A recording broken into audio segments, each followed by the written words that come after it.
Alrighty, I guess we're welcome. rolling. Yeah, we're rolling. So, welcome to the Double Double podcast. I got a guest today. We're gonna explore some music and culture and integrating into like Yes, sir. a new culture with through music. And I have Yes, sir. an artist today. So Oh, awesome. thank you so much. Wow, thank you. Looks delicious. But yeah, so welcome to the show. And who are you? The ambulance agrees. The ambulance agrees. The ambulance said welcome. My name is Marco. I go by the name Ramen the God. I'm a musician, creative, multi-hyphenate, creative director. Yeah, I make music, man. Aspiring educator. Yeah, that's me. I'm from New York City, Chinatown, and that's where I'm based out of. That's where I make all my music. So thank you, Alpha, for having me, man. It's a pleasure to be here. We're gonna be enjoying this wonderful meal at Winson. We got the Fontoine pork floss. This is my first time trying to Fontoine, though. This shit looks fire. Yeah, it's great. Yeah. So yeah, I know that you said you're a rapper. So what got you into like rapping and music, and just touch on some inspirations of you. I know you got the 50 Cent Get Rich or Die Trying album on CD recently, Yes, which was sir. fire. So yeah, just explain a little bit of your inspirations on like music and When I was a boy. When I was a boy. No. No, yeah, when I was younger, I got into music like when I was in high school, kind of. Like that's when I started like really pondering making music. Like it was kind of like the whole SoundCloud era. That's when like people were blowing up. There were a lot of artists like Lil Peep, Lil Uzi Vert. Lil Uzi, XXX, Temptation. Those guys, um, like Moneybagg Yo, like those people all kind of like were people that I listened to. I'm like, wait, I think I could kind of do this. This is kind of cool. Oh yeah, 88 Rising obviously was a huge influence of mine in like Joji. Joji, Rich Brian, those guys. I'm like, it would be kind of cool to just like write. And prior to this, I've been writing like since I was like a kid, So I'm like, what if I actually give this a shot? So I started writing raps for like assignments in English class, and that's when I was kind of and then I would present that in front of the class, and then just hearing people's reactions, they would be like, "Oh, yo, this is fire." I'm like, "Oh, thanks, man." So I'm like, that was kind of my first foray into it. Yeah, so like school and education definitely Mhm. like gives you those skill sets. So yeah, definitely pay attention in school because you'll learn like new words, Yeah. new ways to like creatively say things. So like yeah, being in school is pretty cool, man. Cool, cool. Yeah.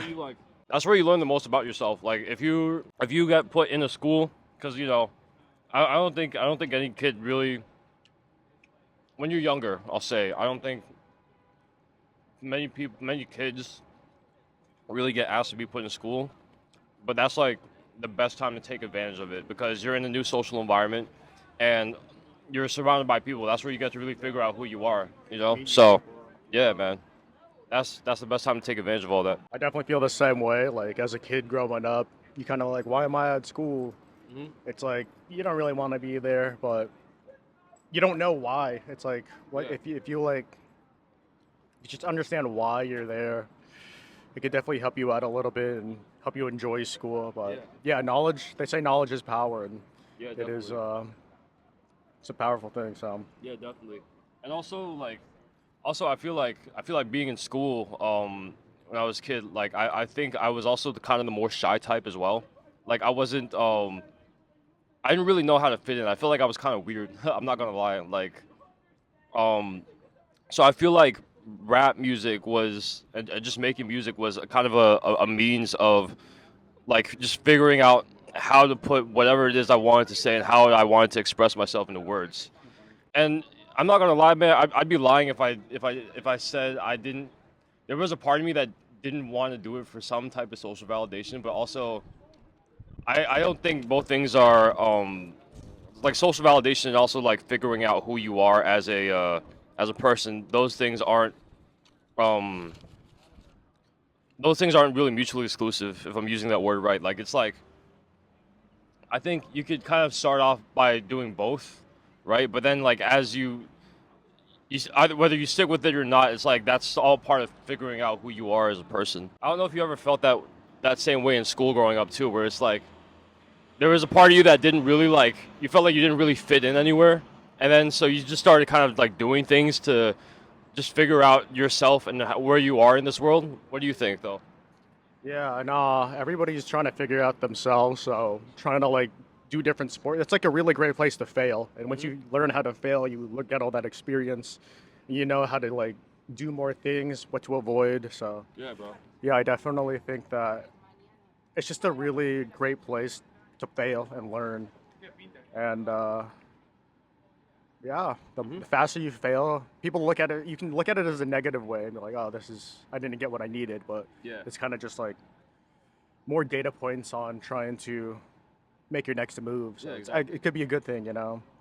Yeah. So yeah, Also, at the same time, I can kind of understand for people why it's tough because, like, obviously, when you're in an environment with like kids that are also still trying to figure out their place in the world, it's like sometimes, and also like that in like family life, you might feel pressure to perform depending on where you are, and that also could affect the way you see yourself and the rest of the world. But I think as you get older, you kind of realize like, hey, a lot of the shit that you thought was super important when you were young doesn't really hold as much weight when you're older, and that's why. But like the faster you realize, I think the faster that you realize that when you're a kid in school, the farther you'll go with whatever it is that you want to excel at in life. yeah, definitely. Like there's a learning versus performing. You know, Yeah. like once you start off, you're just learning, so you shouldn't be too hard on yourself Hmm. in that sense. Like performing, let's say you're working a job, you're getting paid for this, you do have to perform at some point. But yeah, definitely have that like mental shift as a like as a because you're a creator as well as a musical artist. Hmm. So like, do you want to speak about a little bit on when you were first publishing your first like music or first album or like art to the world? That was probably terrifying. Like, 'cause Oh this is the man, first yeah, it thing that was you like did. it was terrifying, but it was also kind of exhilarating at the same time. I'm not gonna lie. It's out. You know, Yeah, you like you're started. you're saying you're putting words on your paper and you're sharing that with the world. Mhm. And depending on where you are, sometimes that's like stuff that you can't take back or can't change in post, right? Mhm. Like if you drop an actual song, like as I was writing stuff in high school, I was like, yeah, okay, this is a crowd pleaser. It'll get whatever people I have in my class to be like, yo, this is fire. But 2020 was when I actually put out my first song on YouTube called "It's Taro Flavor." It was a song about just enjoying taro flavored boba. you know. Um, I was like, yo, I don't know where this is gonna go, Mhm. but it's like it's like what Superman said in the new Superman movie. He's like, you just put one foot in front of the other and you try to make the best choices you can. So Mhm. I guess that's the mindset that I want to try and operate from.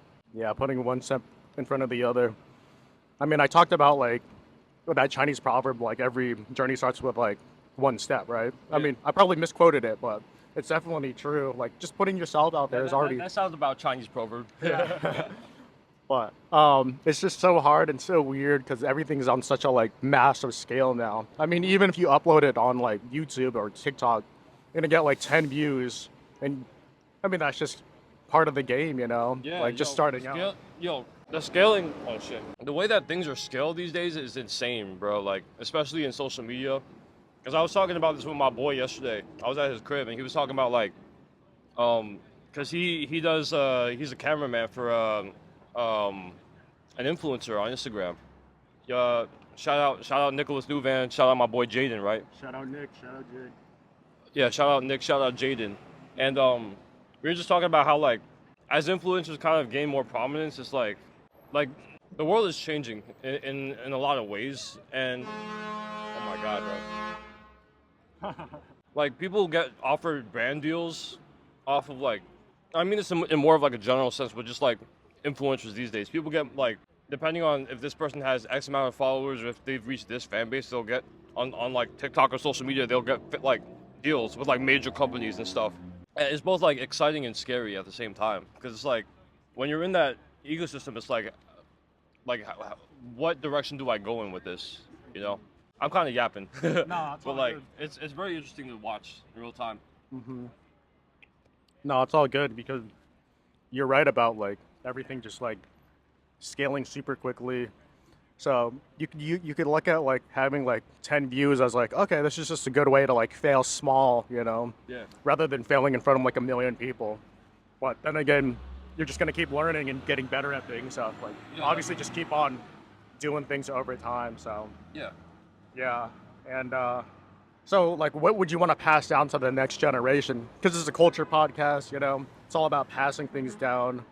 Um, what would you want to pass down? And This is the most important thing that I want to say in regards to what I pass down to the next generation. Um, I feel like I'll preface this. I'll preface it by saying this, right? Like I feel like, just being a rapper who also happens to be like an Asian dude from like Chinatown in New York City. I feel like, I say a lot by just existing in a space that's like that's not really traditionally you're like known to have people like me, right? uncharted like water. It's uncharted water, and sometimes it's like I am like just like a very peculiar fish in a really big pond, you know. And I feel like regardless of whatever field you're in,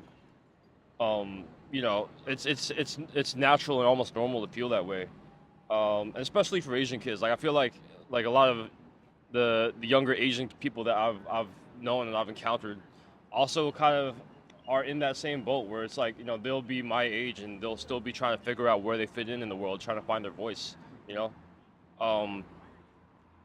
So I guess my message is, you have everything to offer this world and nothing to prove to anybody. Because I feel like I say that because like a lot of kids are more talented than they think, and it's like they're just kind of shy to showcase that, out of like whatever it is, like fear of rejection, fear of like, not doing exactly what society or their parents want for them. But it's okay to stand out. It's okay to do the things that you want to do, because those things make you at the end of the day. So yeah, you have everything to prove. You have everything to offer everyone and nothing to prove to anyone. But what do you think? Have you, as an Asian guy as well, have you kind of observed those similar patterns as well? Like just where you are and your experience growing up in the West Coast. I mean, lucky that I was on the West Coast because it's very diverse. It's not. It's probably not as like intense as like a Midwest Yeah. area, but yeah. There's not a lot of. You don't really see too many. Like I was a wrestler in like high school and everything, and like Yeah. the athletes I would see on TV are like Big Ten national championships or like Word. yeah, you would never see like people like Asian people, and then yeah, you're just like, okay, where are the Asian people in sports? Where they at You know. now? Well, listen, shout out Alyssa Liu, you know, absolute goat. Yes, sir. So Shout out Alyssa Liu. yeah, Shout out Yao Ming. Shout out Jeremy Lin. Type shit. You know what I mean? yeah. So all these like Asian athletes definitely have Yeah. like an impact, you know. Yeah, dude. Just seeing Especially yourself out there. that ass, bro. And especially Alyssa Liu too. Like, because Positivity, she's just from like happiness. Northern Cal too, and it's just like, Oakland, yeah, and she's genuinely just doing shit for the love of the game, which I Yeah. fuck with heavy, bro. yeah.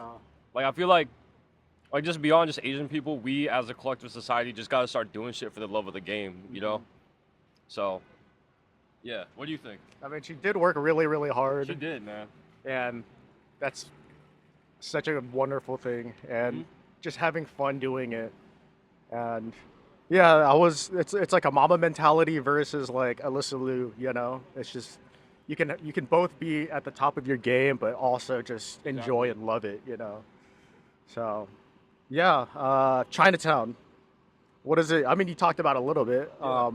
What does it mean to you? You know, and because you were born and raised there. Yeah, that's a really good question. Thank you for asking that. It's Chinatown doesn't like 100% encompass my identity, but it does make up a really huge part of it. It's like what Compton is to Kendrick, you know what I mean? Or what LA is to Kendrick and Tyler and those guys like that.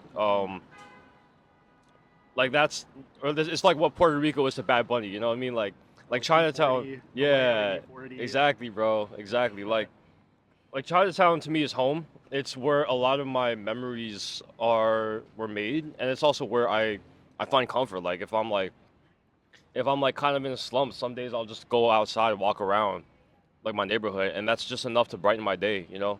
So I think it's it means a lot to not just to me but to a lot of people as well. And it's very interesting because it at the moment I find that it's very fraught. I don't know if I'm using that word right. Very what? Fraught, Fraud. I think. But what I mean to say is that it's on the verge of changing. It's one of those environments that's like um it's at a very interesting point right now because a lot of that culture is still there, but it is also it's also it's been picking up a lot of tourism since the pandemic, right? And that has its ups and downs. Dude, there was this entire block in Chinatown, like down Essex Street. I don't know if you walked down there when you were there yesterday. But like down Essex Street between like Grand Street and Hester, I remember there was a point in time where that entire block, just walking up and down that block, used to be all just Asian people. And there are still Asian businesses, but it's become like a very interesting hangout spot for like a lot of hipsters. You know what I mean? And then you go a little further. You go a little further out to I think like east. Then you get Dime Square, which is like its own little sub pocket of like, for lack of a better word, transplants in Chinatown. Like a lot of those places there aren't exactly like Asian businesses. And it's It's an ever-changing world. an ever-changing thing, and it's both, like I said before, it's both a blessing and a curse, cause it's, for lack of a better word, a curse because like I fear like the loss of culture in my own community and among like the next generation.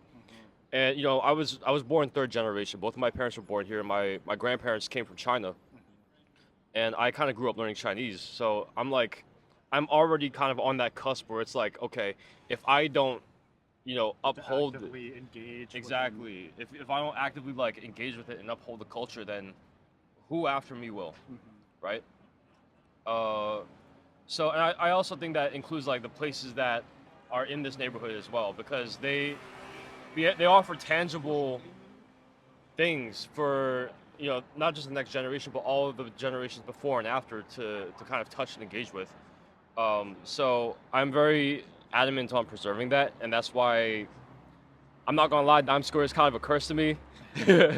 like but at the same time, change is also a blessing in that it offers you more New opportunities. new opportunities and new experiences for you to just soak in. So that's the positive side of it that I try to focus on. And that also can like, because this is in Chinatown, like and they're in my backyard, I have a choice on how I engage with these new people that are coming in, right?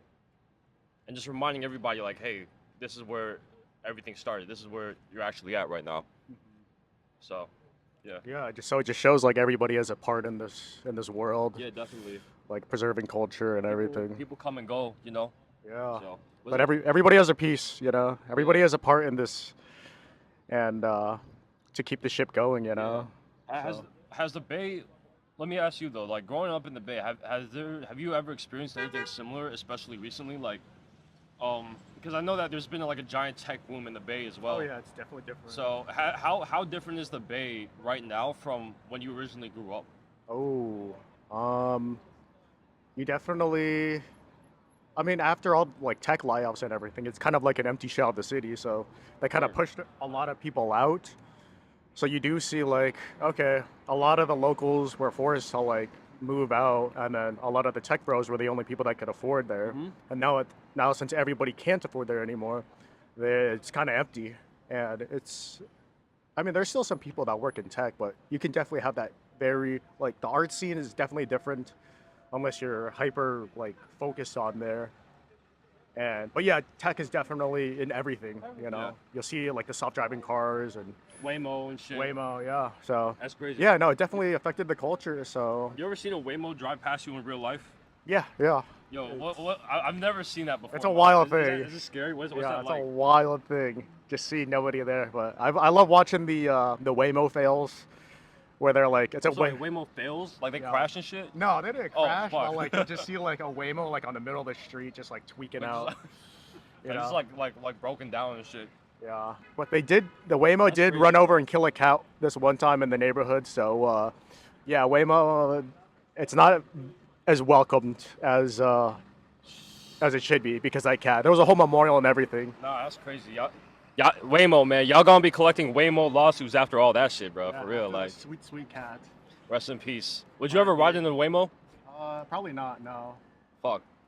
No, I get that. I probably wouldn't either, bro. But Yeah, it's just like, it's a cool thing, but I mean, not really. Because if you look at it, it's not even like actually yeah, like it's not exactly driverless. It's just yeah. like they outsource like somebody like controlling it. And just in, like the somebody, Philippines sometimes in like the Philippines, yeah. or like India. It's a blessing and a curse, like a lot of other things, you know. But So seems like a cool concept. But I don't think it's freaky ready ass yet. car, bro. Yeah, it's not ready yet. No. But yeah, so I think we answered. Oh, let's do some fun questions. Oh yeah. Three albums that people should three albums people should listen to Like that inspire you. Oh, okay. Ah. Yeah, this is tough. Okay. One album that really inspires me. You See For Yourself by IDK. Rapper out, I think, like around Virginia, that area. Ballad album. Like he gets super personal on that, and that kind of inspired me to get personal with my own music. Recent album that I really fuck with, Strictly for the Scythe, by the Scythe. That's Denzel Curry, Tia Koren, ASAP Ferg, couple of other folks on there. Ballad ass album. There isn't a single miss on that album, bro. Shout out the Scythe, shout out Denzel Curry, man. Shout out to Denzel. Like it's just like it's more than just hype moments and aura. Like it's also like there's substance, but it's also just like hype moments of just pure substance. I fuck with like that album fucks so hard, bro. And then just another album that I really love. Oh man, hang on. Let me pull out my list actually, because I keep a list of albums that I've listened to. Yeah. What I got on this shit though? Y'all gotta get number 3 in like a second. Taking my sweet ass time. Oh my god. It's a tie between Camp and Because the Internet by Childish Gambino. Oh yeah. I fuck with Childish Gambino so heavy, bro. He's such a great creative Yeah. person.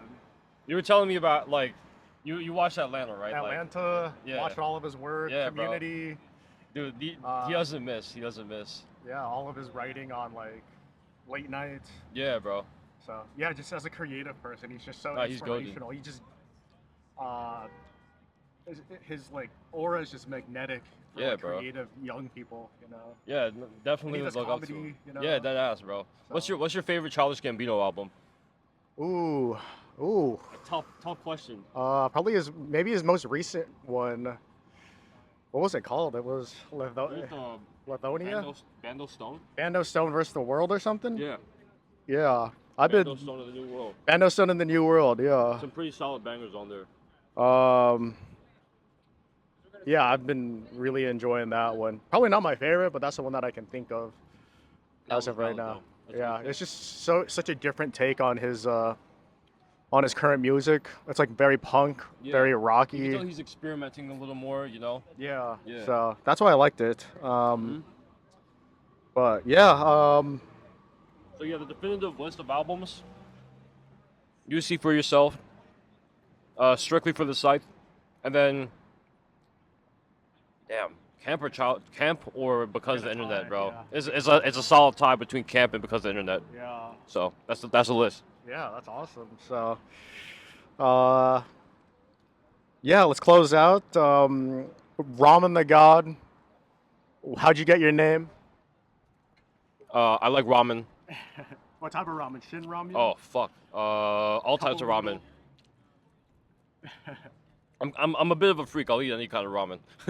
Bulldog. Yeah. Just as long as it's not none of that like vegan ramen though. I think that's kind of weird. Yeah, I'm not used to But, that like, palate. Yeah, tonkatsu. I fuck with heavy. Yeah. Ramen. Just like ramen used to be there for me at like just low points in my life.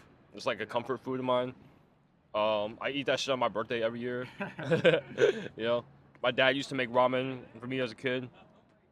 And he used to mix that shit with like oyster sauce. It was fire. Yeah. Went to sleepaway camp one time. We just survived on cup noodles. Like, Yeah. ramen is like a survival food, but it's also like a comfort food. Yeah. So yeah. I love it. Yeah, Well, yeah. Well, that's a podcast. That's a double podcast. Yeah. So Thank you let's so keep much for it. having me, Yeah. bro. This was Thanks for dope. showing me around. Yeah, So man. if you're out here in New York, Chinatown, Come give to Chinatown. yeah. Hold on. Come to Chinatown. Support your local AAPI businesses.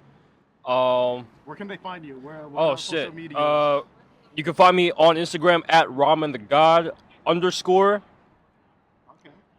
Okay. TikTok at RamenTheGod spelled normally. X at RamenTheGod.